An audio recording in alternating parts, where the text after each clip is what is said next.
Can you raise up your hands to the Lord at banggitin lang natin the name of Jesus. Sing Jesus. Jesus. Oh, in the name of Jesus, very powerful. Kung alam mo, siya lang ang ating paghahawakan, siya lang ang ating pagtitiwalaan. Iingatan ng Diyos yung pamilya mo sa bagyo na to. Iingatan ng Diyos yung relative mo sa bagyo na to. Because the name of Jesus is a very powerful name. The name above all name. That is you, Jesus. Pina yung pinakamalakas. Sing Jesus. Jesus. Sing. Jesus. Jesus. Come on, shout. Shout the name above all name. The name who created heaven. Shout Jesus. Woo! Jesus. Rasata karabababasente. Oh, rababababasente. Come on. Jesus. Jesus can destroy the storm. Jesus can destroy the storm. Jesus. Jesus can destroy the typhoon. Woo! Jesus. For the last time. Jesus.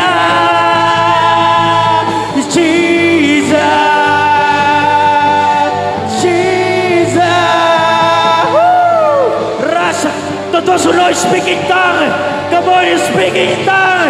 Pray, pray to the Lord, oh Jesus. Woo!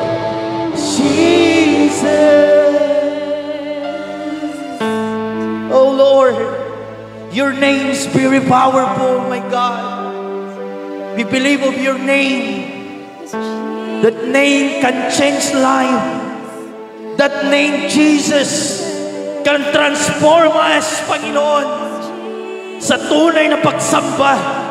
That name, Jesus, can save us for that typhoon. That name, Jesus, can protect our family. That name, Jesus, can protect, in the name of Jesus, this nation. Panginoon, ang dalangin namin, Panginoon, habang aralin namin ang mga salita mo. Naniniwala po kami, Panginoon, that your word enlightening us. In your word can transform us, Panginoon. In your word, Panginoon, matutunan namin magtitiwala sa iyo. In your word, Panginoon, kami po'y kakapit because this word, Panginoon, patuloy na nasisira na, Panginoon. Tunay ang sabi mo, Panginoon, na temporary lang ang aming paglalakbay at paninirahan sa mundong ito. Kaya nga, Panginoon, sa iyong makapangyarihang kamay, sa iyong makapangyarihang kami, pinapahawak po namin, Panginoon, ang natitirang oras pa. At sa pagkatapos ng pagkikinig namin mga salita sa aming pagluhod mamaya, dahil dito po dadaan ng matinding bagyo. Ngunit naniniwala kami, Panginoon, na mas matindi ka pa rin na Diyos, na kayang sasagupa sa bagyo na yan, na kayang magsishell po sa amin, Panginoon. Alisin mo, Panginoon, sa puso't isipan namin ang kaba. Dahil in your presence, my Lord, there is peace in the name of Jesus. Thank you, Lord. Sa iyo lamang, Panginoon, ang pinakamatas na papuri, ang pinakamatas na pagsambat, pasasalamat. We love you, Father. We love you, Jesus. We love you, Holy Spirit. In this we ask, my Lord, in Jesus' mighty name. Amen and amen. Praise the Lord. Praise the Lord. Sabihin mo nga sa katabi.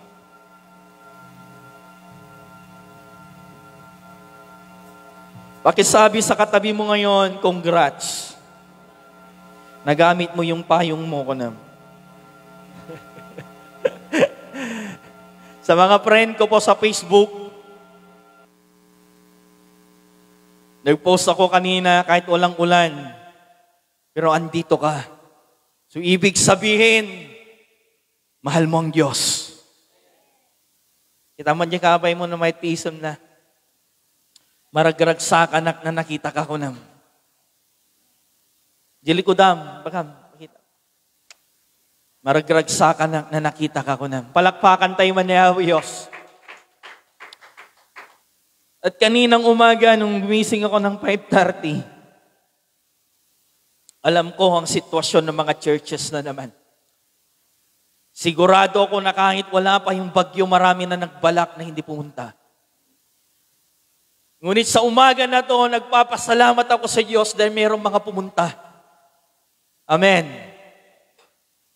At masaya ako na nakita ko kayo. Sabi mo sa katabi mo, masaya ako na nakita kita. Salamat sa buhay mo, kapatid. At mas lalo na napasaya nating kapatid ng Diyos na nakita kanya kanina na nagpuri. Despite sa mga iniisip po ng iba, mag-prepare tayo. Yung sabi ko sa devotion kanina, ang pinakamagandang i-prepare sa pinakamatinding bagyo ay ang kaluluwa mo. Tama? Dahil dito natin alam kung mawawasak yung San Roque Dam. Kung yan ay nawasak, kahit nasa third floor to, sinisigurado ko was out ang Pangasinan. Kaya sabi mo sa katabi mo, prepare your soul. Amen. Anin po ng napakadami mong sasakyan kung nawasak ang San Roque Dam. Sinisigurado ko mayanod, Mapanji, Manila. Ama, pero hindi ko sinasabi po, bawal na po maging mangarap. Dahil masarap din magkaroon ng sasakyan. Nung pumunta po kami ang tawag nito, Bulinaw, nakipractice. Mayak na talaga no, dalugan na, tamabaling ka pag-stay. Sa nung tricycle ato ilab. Kaya nga po, wala pong masama na mangarap din na magkaroon ng sasakyan. Pero tandaan, kabsat, that is in your second priority. Your first priority, kapatid, ibagak kanyang.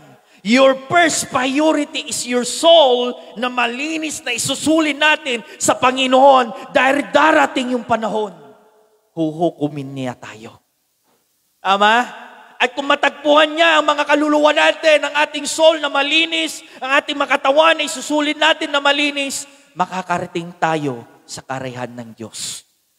Amen. Naabong-abong lang tibalay mo dito, di langit, balitok. Mga man di kabay mo, balitok to di balay mo di langit ko nam. Hangko mo nga ibaga nga masama ang mangarap ulit na magkaroon ng bahay. Dahil lahat ng tao, lahat ng mga nalikha ng Diyos, gusto din niya magkaroon ng sariling bahay. Pero uulitin ko ulit, is your second priority. Dahil naniniwala ko, if Jesus is your first priority and the last priority is your dream, itad na. Apay, so nagamin ti number 1. Alangan mga pabainan na ka. Kabataan, yung challenge ni Sister Realin. Kaya po next, si Nanay Marieta ang magcha-challenge. Marami din siyang ikikwento. Every month may isa pong testimony and ay dalawa pa lang. Ano na ngayon? Anak ko, katapusan na agad Nanay Marieta, i-prepare mo na. Don't worry kahit makaubos kayo ng 10 minutes to 15 minutes, no worry. Kami pong mag-a-adjust. Tayo ngayon pinakamaaga ata. 1 hour and 30 minutes, tapos na tayo. Sa ibang simbahan, 3 hours, 4 hours. Diba? So iba ka man takabi, mo iimot yung may sakit kagudwa nga oras ko nam. Hangka nga imot. Si man, baka nakaturo ka tayo, hangka nga imot ko nam. Samantalang nasakit pa inakit ni habali, may sakit kagudwa lang nga garudan. Sakit pa inakam mo.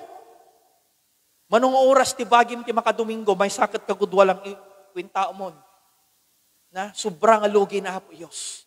So nga may sakit kagudwa kumakabsat, itad mo para kaniya hapo Diyos. Amen. So nga excited up man no next last Sunday ni Nanay, amok nga do ti testimony na about giving. Dahil nung masursurwam atoy, masursurwam nga sumimpati panunot mo. Okay? Apay kabsat, giving can give you peace of mind. Amen. Ang ating pag-aralan for today, anong sabi niya? Part 2 na po, bring the fire in your home. Ni Pastor, bring the fire in your home. Mapuuran na na yung balay mi. Kasi ba, this is a part 2 na pag-aralan natin. Last Sunday, sabi nito, sungrudam hanggang nakusap. Sungrudam itinapintas nga kayo, tano di kararwam, kano di spiritum, nung mapangkat di Sunday service, kat agap apoy ka. Amen. Kita man no, igamam lang man, baka masinit ka. Igamam lang, amo nga, awan ti bagam, gamam lang. Karawaman no napudot, touch mo man. Nay, walang mata, makitot ka ko. Napudot! Aba? Bring the fire home. Noong last Sunday, nawa, sungsungrudam nga kanayon. No sungsungrudam kanayon, kunan ni Bishop Windsor, kunan na, no inyatad da kanyam, isumot tumaitid mo, tihabali. Dahil no wala sa iyong apoy, ang maipapasa mo sa iba ay lamig. Amen. Kaya po start na sungrudam, inya pa ijay, no mabalbalin ikatumdar di abo. Ano na pintas ti apoy na. Kiti pagadalan tayo tatapart to bring the fire in your home because the home is start na inaramid na Apo Diyos the family. Importante ka ni Apo Diyos ti pamilya. Tano ti pamilya kat broken. Awan ni Apo Diyos ijay. So huwag kayong magtatangkang makipaghiwalay, mga may asawa. Baka dapat yung isina ko, nagsadot magagluto. Isina ko, nagsadot ngagluto. Ang naimas luto na, napait. Alam niyo po, ang first priority ni Lord is family. So nga blessed, darya pamilya nga buon. Darya hampay nga buo, agkararag kayo kan aramidin nyo lahat na best you nga maala dito eh. Because they're a perfect time of everything. Ang ating pag-aralan, kung ipaparaphrase natin, sige anak, sige Nax, in Leviticus yan, the present, bakit kaya, ano yung ibig sabihin po ng fire in the Bible? Number 1, presensya ni Apo Diyos. In Exodus chapter 3, verse 22, ito po yung kwento that Moses called, inayabanda ni Moses sa pamamagitan po ng apoy. Kaya po yung fire is the presence of God. And the fire na meron sa iyo ay naipunta mo sa pamilya mo and the Lord presence is in your family. Tama? Kaya piliting mo may apoy na meron ka para yun ang ipasa mo sa pamilya mo. Pero kung naglalamig ka, pag naglalamig ka, pati na din yung pamilya mo ay maglalamig. Tama? Kaya mananatili mong umaapoy ka.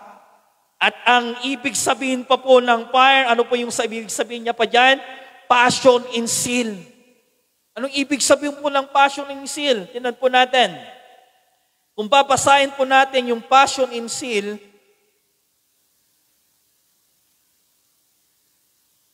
ito po yung pagsinta at kasigasigan mo. Kaya kung nanglalamig ka, wala sa yung fire, wala na yung kasigasigan mo. Wala na yung passion mo. Kaya kung nawawala pala yung fire, wala na pala yung excited mo. Kaya be wise and pray always. Dahil kung nawala yung fire, pati yung kasigasigan mo na dati excited ka. Dati excited kang isuot yung mga damit mo na piniperma nung Lunes. Lunes pa nag-prepare nga dagusan na. Nagmayat. Kalpas pa ang ibong datay kahit. Nga tayo sot ko no Domingo. Darajay ka, kasigasigan. Na kahit ang lakas yung ulan, ikaw na ulan ka. Agbalo na isupot ko. Tibado. Agsukatak to the church san. The word, kasigasigan. Uri awa makwarkwartam, itig excited ka lata. Apay, andun yung kasigasigan mo. Baka man kabay mo, kasigasigan. Hallelujah. Hangasadot. Nag-declare nila like katatay, yung mga tamad, Lord, gisingin mo. Kita man nakabay mo no tamad. Ano pa ang ibig sabihin po ng fire in the Bible? Purification and refining. Ito po yung kwento po. Kung aaralin po natin yung gawa, tinan po natin yung verse niyan, maganda kasi. Revelation 3 verse 15 to 16, alam ko na mga ginawa niyo, alam kong hindi na kayo yung malamig o mainit. Ito po yung word na hindi ka na mainit. Amoy di kape nga, kayo kung magkape ka nakatermos. Di impatog mo ka mga kape, natawag na dyan, malinggam-gam. Anak kahit na po Diyos di malinggam-gam. Yung fire means, ito po yung paglilinis po sa atin at pinupurify niya tayo sa tamang landas. Yan yung mga ibig sabihin po ng fire. At kung Malakay 3, chapter 3, tinan po natin, ang ganda yung sabi niya kasi dito. Malakay, basahin ko. Verse 2, ngunit sino ang makakatahanan sa araw ng kanyang pagpaparito at sino ang tatayo sapagkat siya ay papakita sapagkat siya ay parang apoy na magdadalisay sa parang sabon na nagpapaputi. So parang apoy na nagpapadalisay. So kung ibig sabihin po na kapag tayo po ay on fire sa harapan ng Diyos, dinadalisay niya tayo habang tayo po ay naglalakbay. No man's perfect in this world. But if the fire is in you, every moment na naglalakad ka, ninilinis ng Diyos at itinamatama tayo sa tamang daan. As testimony ni tatay, tinitest niya pala ako para mabago po ako. So masarap pala yung testing. Sabi mo sa katabi mo, maganda yung testing.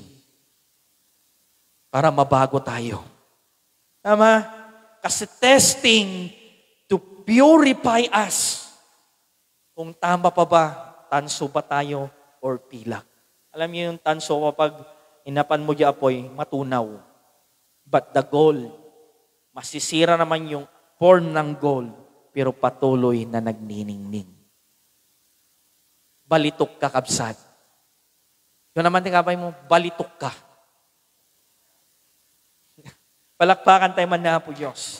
At may lima lang akong ituturo, bakit kailangan po ng apoy ay nandun sa bahay. Number 1 is the presence of God. Huwag kang pumayag na ang tahanan mo ay wala po ang presensya ng Diyos.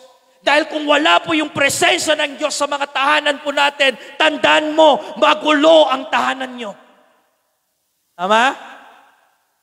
Kung wala po yung presensya ng Diyos sa tahanan po natin, alam ko po, mama at tatay, anak, tunatay, agsisinumbatanda.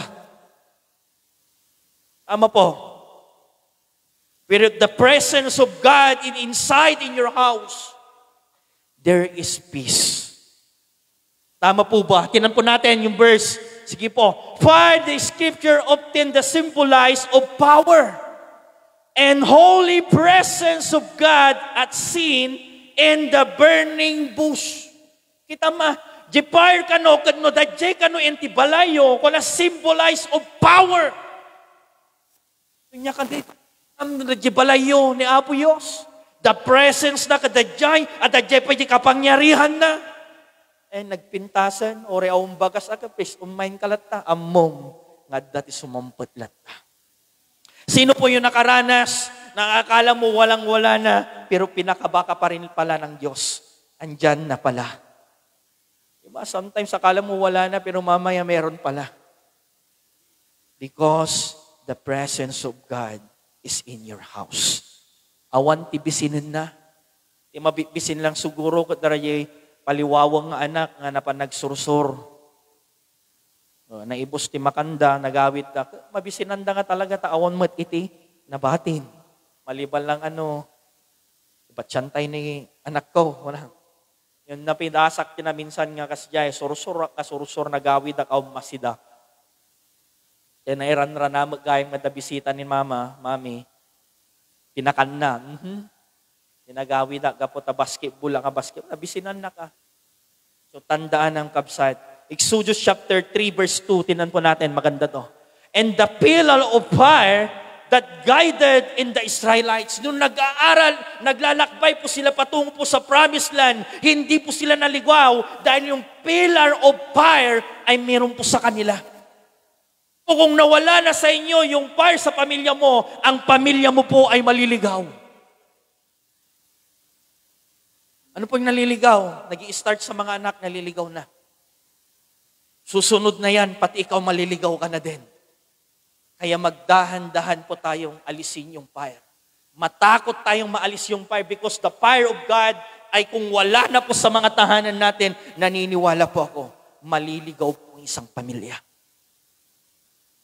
Ano yung sabi niya to?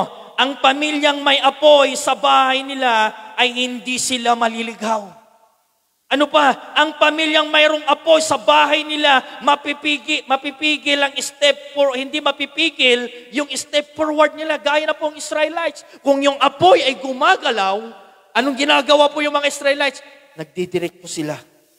At kung naghinto yung apoy, anong ginagawa po yung mga Israelites? Humihinto sila. Because alam, Israelita, ng ang apoy na yon ay ang Diyos na nag-guide po sa kanila. Kaya mga kapatid, huwag mong alisin yung fire sa pamilya mo. Because the fire is the presence of God. Oh, Shikira Bashande. Pangalawa po, ano pong ibig sabihin po ng fire na dapat meron tayo sa bahay?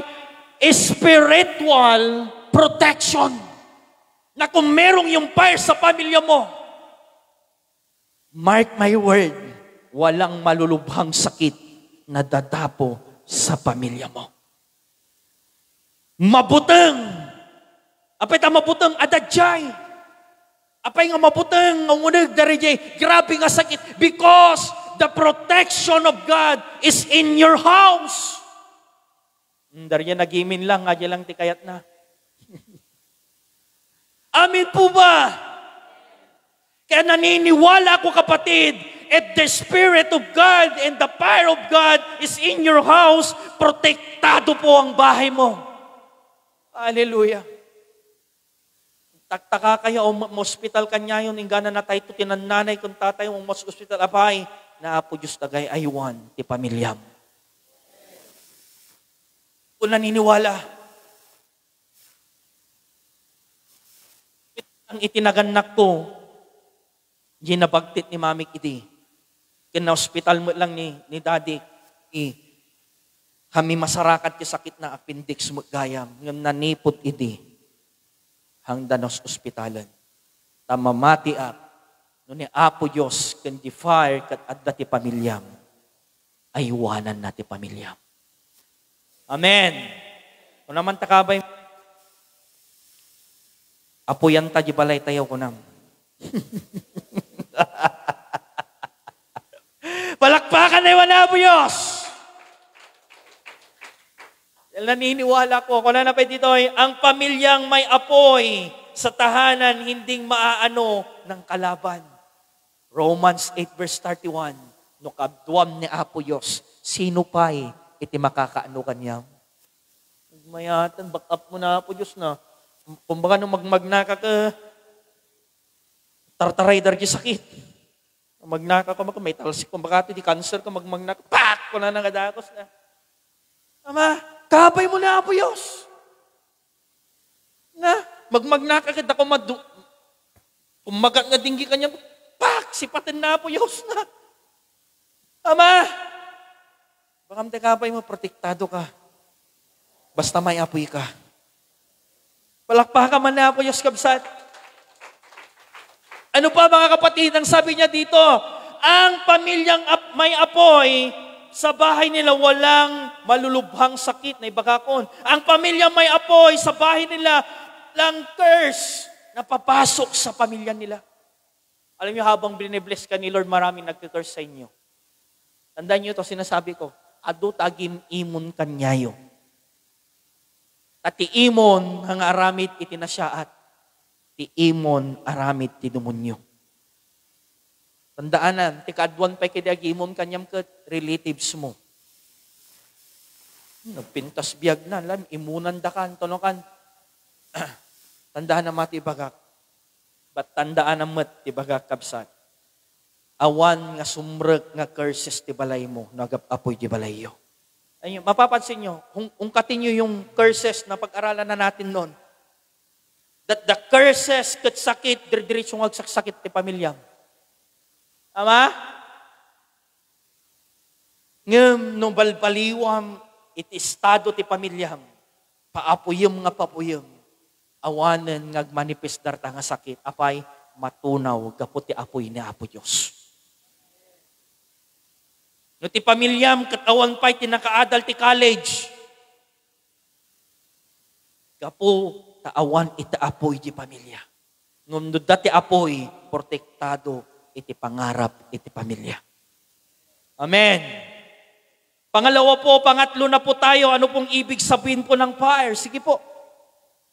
In Psalms 91 verse 11, God will command His angel to guard and protect you in all ways. Ang tamisan, the bodyguard mo. Na? Sabi niya, it is often interpreted as a promise of divine protection through the angels who act God, messenger, and servant to keep safe wherever you go. So, kung inyam ka no papanamkot, adati angel mo. Kung nakakita ka po ng mga senador, nung pumunta dito si Manny Pacquiao, tingnan mo po, mula sa daraanan ng Carmen, hanggang papunta dito, ilang pulis kaya?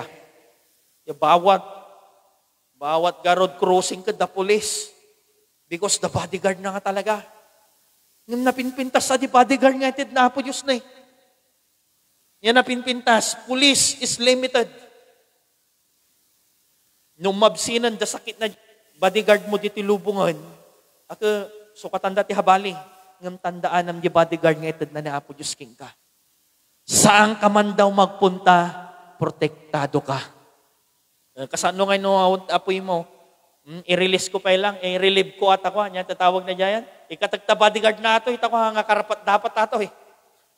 Natitawag na to yan, alisin ko yung bodyguard nito dahil di ko maunawan kung sala sa init o sa lamig to. Kaya pananatiliin po natin yung apoy, kapatid. Apoy na nanggagaling sa ating Diyos na buhay. Pang-tatlo po na pag-aralan natin, ano pa yung sabi dyan? Sige nga, a guiding light. Ang ibig sabihin po niyan, sige po, the spiritual flame should serve as a light to the dark world, guiding the family members in order to love of God. Kita mo, a guide of light. Kaya nga sika itipit inaapo Diyos nga, dadya pamilyam, sika kumatagbaling nga silaw, iti pamilyam. Mama, gimgimog ka paisong ang pagsasawab mo, tinamang mo, kampay nga namati. Kasano garog nga, agbaling ka nga silaw, kanyada. Ag gimgimong ka paiso dito, nung pagdating mo di school mo, ilar-aramidom mo. Tama? May pakupyaman. Nalipata kami niya simit ko. Paano mo sila may invite to go in our church kung tayo mismo ay hindi ilaw? Ama, hindi nga makita yung anak mo na nagbabasa ka ng Biblia. Kanya, aggimong ka. Namamati kanya tayo. Pero no si tayo mismo, kat agbaling nga silaw, kanyada, mamati danto kanya tayo. Amen. Ibagbagang nga, agkararag kayo anak, hindi na kapay mga agkararag, maminsan ka lang makatawon agkararag. Salan no birthday na di anak mo sa mulay kararag, tawon ni pastor.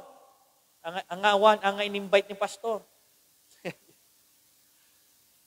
Kabsat, bilang ilaw sa mundong ito ay napakadilim na po. Can you imagine this world is full of darkness? Palala na po ng palala ang mundo. Nakikita mo, million and billions na flood control pero hindi na nakakaya it because yung mundo na kasi ay patilim. Don't expect too much na nagaganda pa ang mundo. habang inaaral ko ang Revelation, paypaysudyo ko na nga, palala na ang mundo. Kaya prepare our family. You and me, nawa ay gamitin ng Diyos bilang ilaw, not only in your family, but outside in your family. Amen. No importante ni Domingo kanya si ka mismo timang pakita kanya nga excited ka. Anak, ati ti isot mo na bigat. Anak, na i-prepare kon masapa kag tigos tagkimong ta. Si kamot kakabsat dari ading mo kahampay na ading ko agimong tayo bigat itugot ka. Because you are the light ng saran ni Apo Diyos. Sino kaya't nagbalin nga light? Taas naman tima na. At kung makita. Palakpakan tayo man Apo Diyos siguro. Ano po yung verse niya yan? Sige po, sige. Tinan mo po Matthew 5 verse 16. In the same way, let your light shine before others, that they may see your good deeds and glorify our Father in heaven. Naglawag hanga nalawag.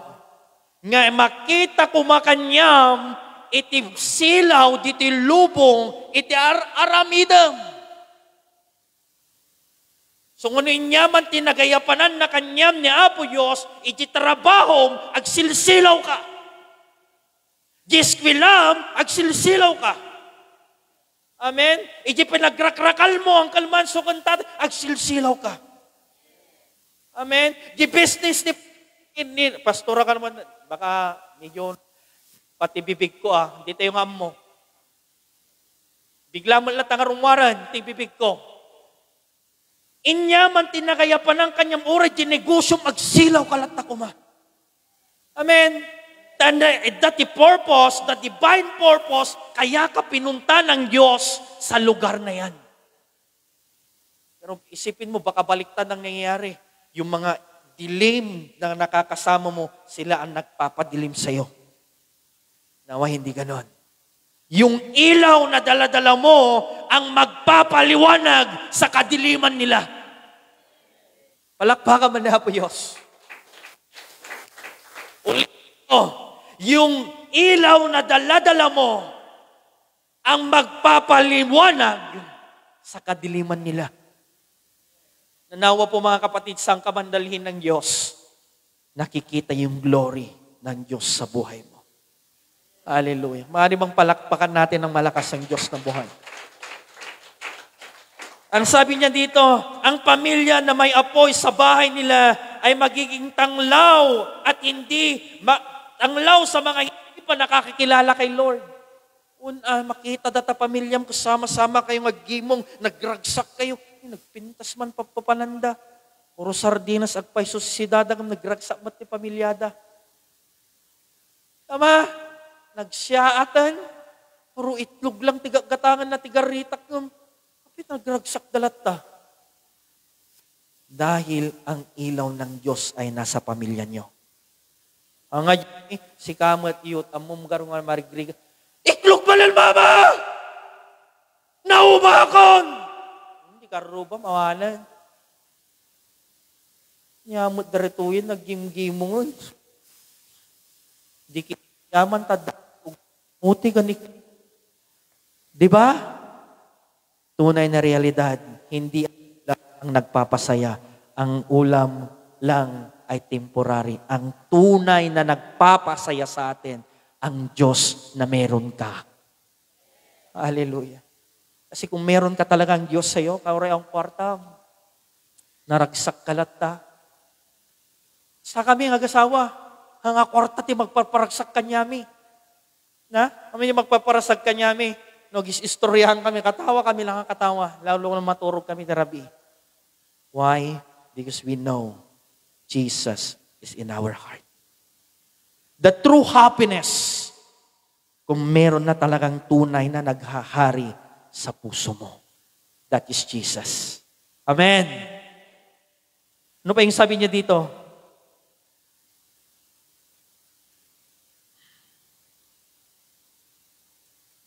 Nasabi ko na to. Pang-apat na tayo mga kapatid. Next, Discipleship and legacy. Maintaining the power ensures that future generation to find a faithful example to follow, a footprint that leads them to believe and obey God. Ito tayo. No inya timul-mulam tatakas tantumot taramidan iti pamilyam di anak munto. Tama? Kaya nga nung awid kami jay asinggan, alam mo yung sarap turuan yung mga 1 years old at 2 years old. Na kapag tinuturuan, alam mo, pagdating ko doon, pagdating ko sa singgan, ipagpakalastog na, di ka nakakdibers na. Alam nyo, nung nang muli kami jingaton, na kung naniming, akyat na tayo, basa na tayo ng Bible. Sunuin niya, isurusuro tayo ti pamilya, tayo tata, kasje ti kayat mong agbalin ti future generation ti pamilya. So nga isurusuro yung agasawa ti pamilyayo, itinaynay nga binbinugkaw, kastantumot yan nak yung binbinugkaw. Tayo inya ti imulam, iso ti apitam. Ang mabaling nga nagmula ka ti sayute, agapit ka ti saba. Ang mabaling nagmula ka ti saba, agapit ka ti santol. So ano yung imulmula yung kabsat, iso iti aniin tayo in the future generation. Not only this church, in either this church, niya ti imulmulam dito kasi jay matikayat mo nga manyari di sumarsarunto kanyam. So nga nagsasadot kang agpalakpak, di sumarunto mga generation, agsasadot dan tumot nagpalakpak. No iti generation mo nga mapansimbahan ko puros late tumot the next generation. So nga ibaganta, nakasalalay sa'yo. Sige man, igamam, dapat dati pag-ibagaam, nakasalalay sa iyo ang next generation. Palakpakan tayo man ni Apo Diyos. Una, tanyo niya tisurusurutan da, iso iti makikita ka may paspas. Do you believe the Spirit? Yun niya ang Espiritong kanyam. Oray kitaan niyo, oray no nga dito church sen. Numarmartag ti ama, inyat sumarunong anak, hanga mamartag. Nagsugalero iti ama niya sumarunong anak, hanga sugalero. Tama mali. Kaya kung ano yung ginagawa mo ngayon, kaya ni Tatay Garuking sardeng na tamabutang nga di sumarunong nga generation na darya apo na, darya anak na, kabal nga sugalero. Amok iti bloodline, you know bloodline? Niya tagdaldaloy nga blood mo. Iso iti masurot. Nga mati aktatan, nga nyo niya tar aramidam, nyo niya iti pagpakitam, iti pamilyam, nyo niya tar aramidam, nyo iti pamilyayo. Isumat, iti tuladan to, the next generation. Nung ka nga excited, nga gimuon, siguradot mo, mapilpilitan mo, tandak mo, nga mabanan. Kaya dapat excited ka. Hallelujah. Ano pa yung sabi niya dyan? Next. Whatever the seed plan depend on next generation of your family. Na? So nga, agmula kang agmula, ti kayat mong amanyari iti pamilyam. Ama, ni pagpakita nga giinayat kayo, ng agasawa, nag-sweet kayo, ng agasawa, sweet tumot di asawa, di anak di asawam to. Di anak di asawam. Ngayon no, ipagpakita, binog ka, mamati ako. Kasi ito ti espiritu nga ipaspasam. Na? Kaya po, ang ipasa natin sa pamilya natin yung nagliliyab na apoy sa paglilingkod sa Diyos. At makikita yan, magbubunga yan. Naniniwala ko, not hamban nga tata, kung nanatik si Ecclesiastes, there is a perfect time for everything. Bagamat nakabay mo, aguray ka, nganganin. Hallelujah. Sometimes kami ka, Lord, mamuma ko nga awisan sudan. Nagaduti, bugkaw ko. Nagaduungot ko, hindi na mo umay kanya ko. Mamati kayo, in God's time, maawis yun tumot suda. Lihans, habang natutulog sila, kung mauna kayong natulog kaysa sa kanila, lihans mo, Lord, I pray, pag-uwin mo tong mga anak ko. Dahil may power po yung kamay. Kita man tayo, ma'am, kasi mo man. The power na ato eh. Kami wave up. Shhh. May power po to na tuwing may nililihans ka, may ginagawang Diyos. Amen. No, maawa niya pagbakas ng Lord, I pray na magkaroon ti bagas ko. Yung anak mo ko, sukir no, nakaturog, di salas. Lord, I pray, parintumong mo pa ya. Baguhin mo tong anak kong ito. Darating yung panahon, yung mga iyak at luhod mo sa harapan ng Diyos, gagawin niya na in God's perfect time. Ano pa yung sabi niya dyan? Sige, next. Sabi ng Galatians 6 verse 7, at the altar worship, the Christian home is modern altar. Kinama modern altar, hanglang kanong nga itata. Where the fire is worship and prayer should burn continuously, fostering and continuous fellowship with God. Continuous fellowship. Hindi mo pa'y maawis yung anak mo, kararag kayo, delikado na. Sinong ganon mga parents? No, si kayo itinamati, si kayo itimasurot, may kayo tagkararag tayo. Naryabalbalakid yung ide. Sige, next tayo. Mapantay dyan, pinakalas. Set the time for godly family bonding. Narya godly family bonding. Alam nga, jirum-rum mo agdi-date kayo ng pamilya. But ano pa? Go, worship God together. Nahalangan no birthday, kantayin natin yung kay buti-buti mo, sa kailan mo prayer circle. Sunod da bagyo damdama, anak, da bagyo damdama, may kayong man tagkararag kung halang ko mga dati bagyo. Ngundi kat set a time for together worship God. Amen. Ang mga agasawa ko, plano kami, naumpay lang anak mi. Lord, kan na kami ta anak, tanong masurwan mi. Amoy de plano mga agasawa, ubing pa lang surwak kano, timisisyanan. Dapat bulan pa lang kano, surwak ko. Pero naniniwala ako doon. Meron isang kaibigan, anak niya, kakapatid ng mayor, kung ano po yung mga gamit niya sa gitara, yun ang laruan na binibigay niya. For example, yung mga pedal board ko, yung mga yan. Yun ang pinapahawak niya sa anak niya. Ngayon, mag-1 year old na, yung bata, ang gusto niya, yung mga music sa music room nila. Dahil naniniwala ka, kung ano yung gusto mo mangyari sa pamilya mo, yun ang gagawin ng Diyos. Ano pa? Pray together. Meron ka dapat oras na manalangin. Yung no, sikapay nga naganak, sikapay nga namati ka, di mo pa maawis. Start, kung hindi mo maawis, di mamam ka, di papam ka, si kayot, start for your and sister. No, si ka nga mama, kita mo maawis, dari paluwang nga mo. Start mo, dari kaya nasumurot ka niya, may kayo tagkararag tayo, pray tayo. Because naniniwala ko, a family unite in prayer, hindi yan natitinag. A family unite in prayer is a strong family. At yung pamilya po na sa panalangin, merong silang unity. Pinataparparyas espiritu da. Nahababalit espiritu yung balayo. Nagrigat. But ibaga ko, start mo, nga eroge, di matikan niya mga kakabsat mo, no si katiyot, may kayo mga kakabsat, agpray tayo. Sumaruno, maawis mo ito ginaganak mo. No si kati parents, start mo, dara dyan sumurot lang kanyam. Kararag tayo. A simple prayer every night. Lord, tahan mo yung pamilya po namin. I-bless mo, Lord, yung pamilya namin. I-guide mo kami, Lord, yung sa tama. Kaya kung sino po yung malalim sa pamilya, siya dapat ang naglilid sa pananalangin. Hallelujah. Ano pa? Next, read the Bible together. Alam niyo si Pacquiao, yan po yung nagustuhan ko sa kanya noon.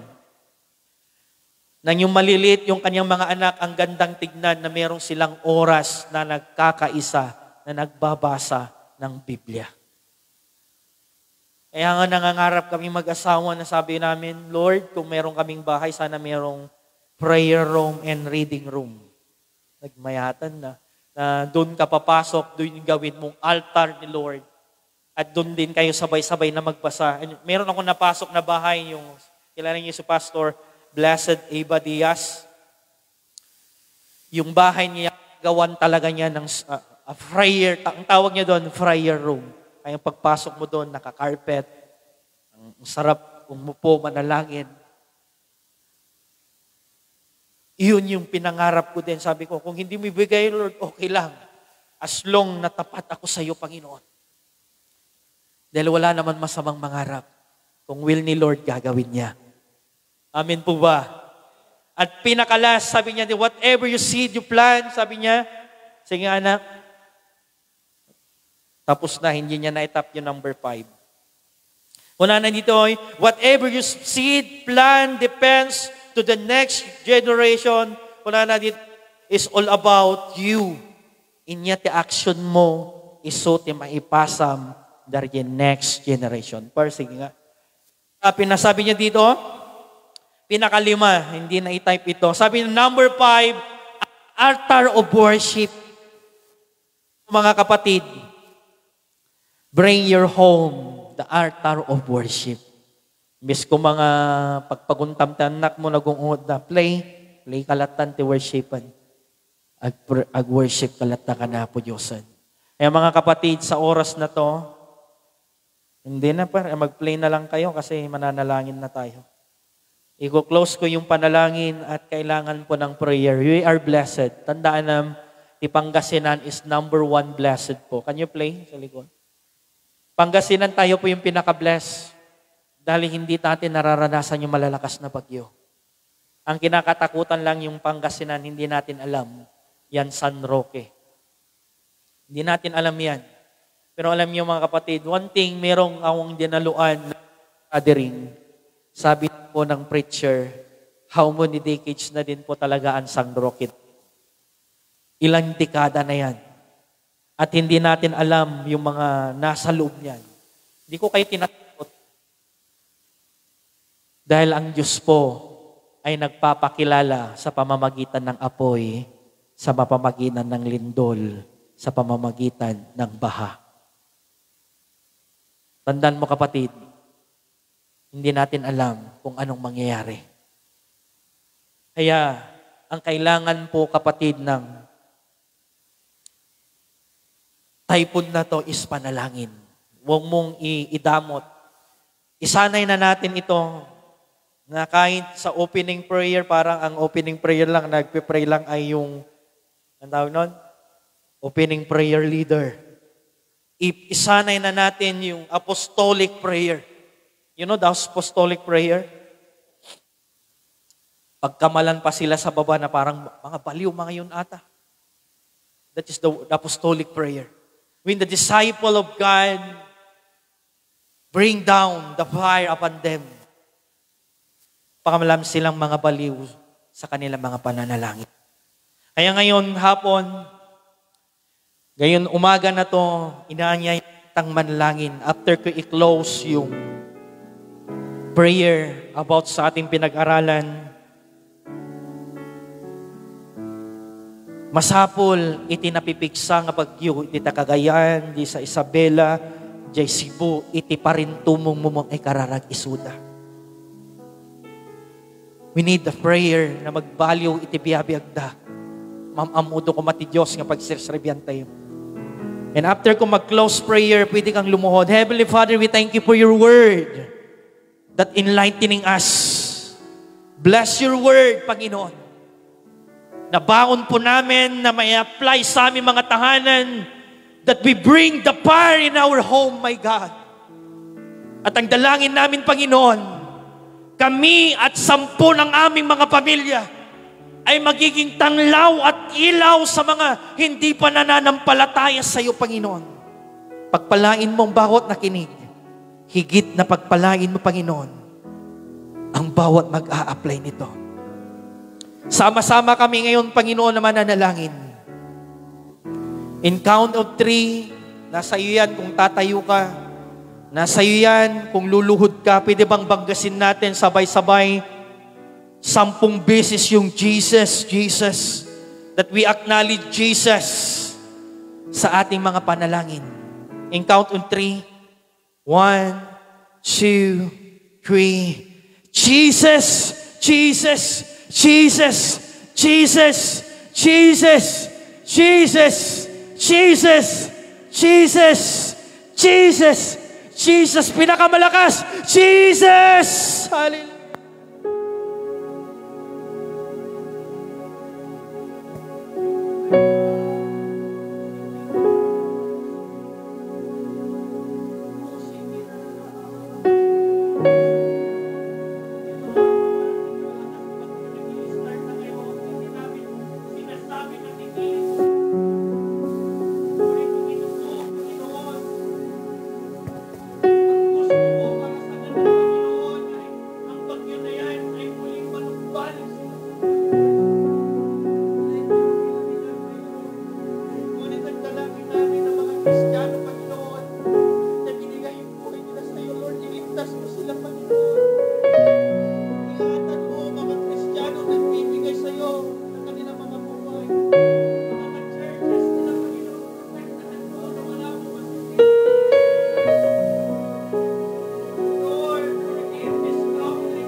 Thank you, Lord.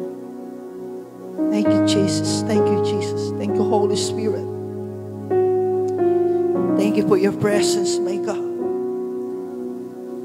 Oh, Jesus.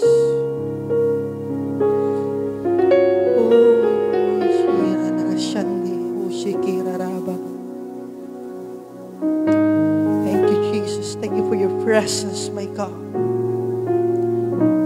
Oh. Sige po. Sa mga tapos na po, niling kong tumayo po tayo lahat.